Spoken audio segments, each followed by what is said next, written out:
Hey everybody, this is Allan Ting, TEDx Speaker, #1 bestselling author, and founder of Remarkable Parenting Academy. Hey, welcome to another episode of Expert Series interview. And in this episode, we'll be talking about, the topic is from parenting overwhelm to clarity by focusing on what matters, what really matters most. So from parenting overwhelm to clarity by focusing on what really matters most. And we have a special guest today. Her name is Wendy Hurshon, and she's a certified Octavia Health Coach, and she helps women with time constraints, like professional women, time constraints, who are lost and to be successful, to be healthy moms, to be building automated habits to create long-term health and happiness overall. I know that's a lot of promise, and that's why we have her on the show. And we're so honored and excited to have her here with us. So Wendy, we appreciate you being on the show. Absolutely. Thank you so much for having me today. I look forward to talking with you. So let's go ahead and dive into it, right? From your perspective, what are some of the tall tale signs that parents are overwhelmed and they're focused on the wrong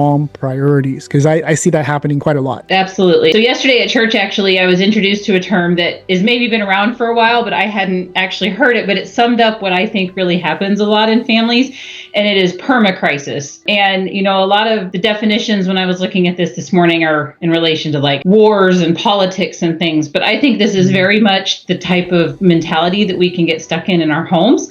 I know that this is where I get stuck really frequently and where my family was. You know, I think the idea of lots of fighting and arguing in the home, everyone is stressed, our schedules are jam-packed, we don't have time for another single thing, we're constantly rushing from this thing to the next, which means that there's little wiggle room and kids are upset and parents are upset and everybody's tired. You know, I think from what also can really happen is we're all suffering just in terms of our mental and physical health. And while that can sometimes feel like it's a luxury to be something that we're focusing on, it's actually really not, because when we're not getting enough sleep, when we're not fueling our bodies correctly, when we're not taking care of ourselves both physically and mentally, it can really just drain into everything else that's happening in our home. And our kids feed off of that, because if we're stressed and if we're overtired and if we're stretched to the max, then they're going to be too. And it can just really permeate through the whole family and the whole home. It's interesting you talk about that, right? Because as you're talking about it, I see this kind of like this never ending loop, like that goes back around and around. Because if you see your house like a battle, like you're constantly fighting with your spouse, or like, you know, I call it like the hostage negotiation with your kids, right? Like, you know, when they go to bed, like, go to sleep now.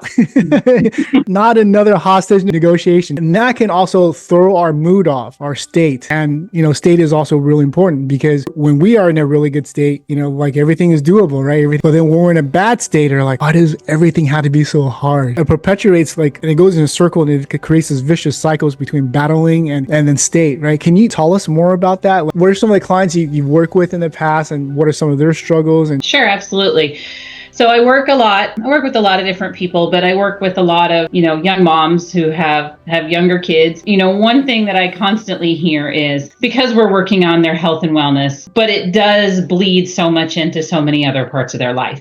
And, you know, one of the things that I hear is, like, especially with working moms who are trying to juggle all of the things with the career and home life and be their best self, and there's so much pressure that we put on ourselves to do all those things, it can be hard to figure out, well, how do I do all of this and how do I keep up with it all? So when we can give them a system for one part of their life, and for this, it happens to be, you know, eating and nutrition, and then also working on some of the, you know, mental health things, when we can say, okay, let's make this one part a little bit easier by helping you deal with, you know, how are you taking care of yourself physically? How are you feeding your family? What is something easy you can do to make the dinner time battle less stressful, for example? Takes one less thing off their mind, takes one less thing out of the stressor category, and then it just starts to feel like, okay, everything's a little bit easier. It's maybe one less decision they have to make, or, you know, they're starting to feel better about themselves because they are taking care of their health. And then it just starts to bleed into everything else. Because like you said, it's all about the mindset. And I know for sure in our household, because my husband is very blessed with, he's very much an optimist. And for him, like, everything's great until somebody tells him different.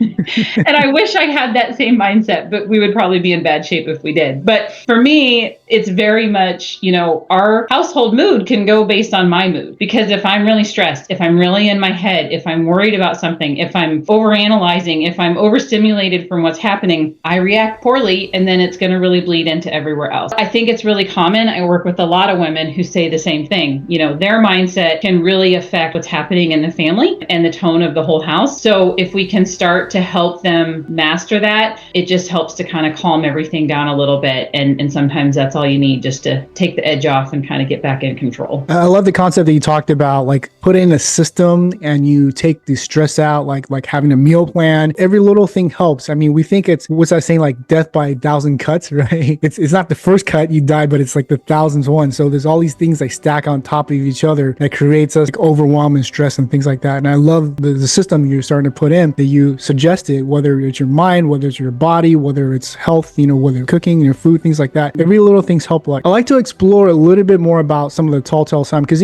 oftentimes what I see happens with parents is like, I'm good, and then all of a sudden 100 miles an hour, I'm overwhelmed, and then nothing in between. So maybe you can share with us, what are some of the telltale signs in between? Like, how can we start being aware about it? How can we identify some of these telltale signs? Like, oh, okay, the stress is starting to throttle up and I need to take a time out. I need to take a breath. I need to go for a quick walk. So what does that look like? What does that sound like? What does that feel like? I think for me personally, the biggest red flag is when I start to really notice is when I start to see the things in my kids that I start to say to them, don't yell at your brother. Well, okay, but did I just yell at him? And is he basically just doing what I just did?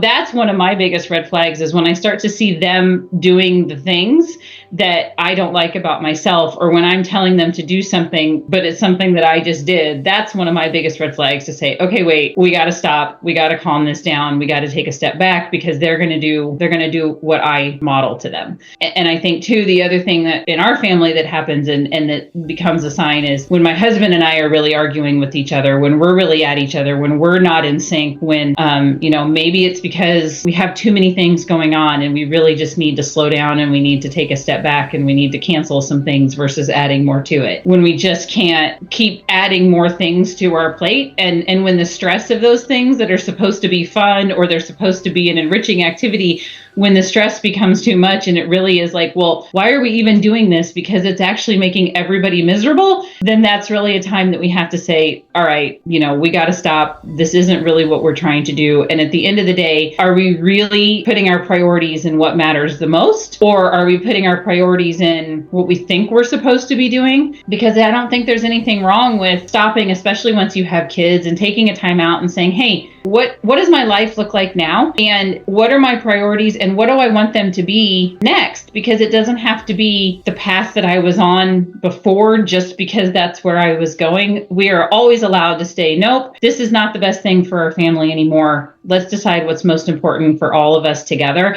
and then, move forward that way. And I do think that there is kind of a shift in our culture right now, that there's no shame in saying, hey, you know what? We got to make some changes because it's the best thing for our family and best thing for us as people, versus just, oh, you always have to work harder. You got to keep going. Your career is the most important thing. I think that is starting to change a little bit, especially for women. And I think that some of the shame of, well, I have to do all of it, is starting to come down a little bit, because people are really appreciating the importance of taking care of our mental health, taking care of our physical health, taking care of our family, and how it may not be possible to do all the things. So we got to prioritize a little bit, just to be for the betterment of the family. Yeah, you brought up a really excellent point, because I think a couple of years ago, I saw a stat where once women hit above 30 years old, the chances of them increase, the heart attack increase or heart disease increase, is by 4x. And I was trying to figure out why that is versus men, right? Because obviously I'm a guy, I can't tell because I'm not a woman. And then some of the telltale signs that you talked about, like the stressors, like the things to do, I have to do everything, everything's got to be perfect. And I'm also looking at my mom when we're growing up, and the things she did, I'm like, oh my God, like I'm super appreciative of all the things she did for us. And, she had to go to work, she had to go buy groceries to make sure we had to do all these homework. How does she do that? And plus my brother and I used to fight a lot. And I have only one kid. I'm like, one kid is already enough. I'm like, I'm already overwhelmed. Right? And these parents have 4 or 5 kids. I'm like, how do you guys do it? How do you guys have hair left? Yeah. So that brings a lot. You hit the nail on the head, is about the mental wellness is the key part. And the second part I think you brought up is we've been brought up with this culture, like, we have to be perfect, and whatever that looks like, right? And if we're not in that perfect, that picture perfect things that we do, then we get shamed upon on, and or we shame ourselves. Okay, live purposely, love passionately, and be the best remarkable parenting you can be. We'll see you future sessions.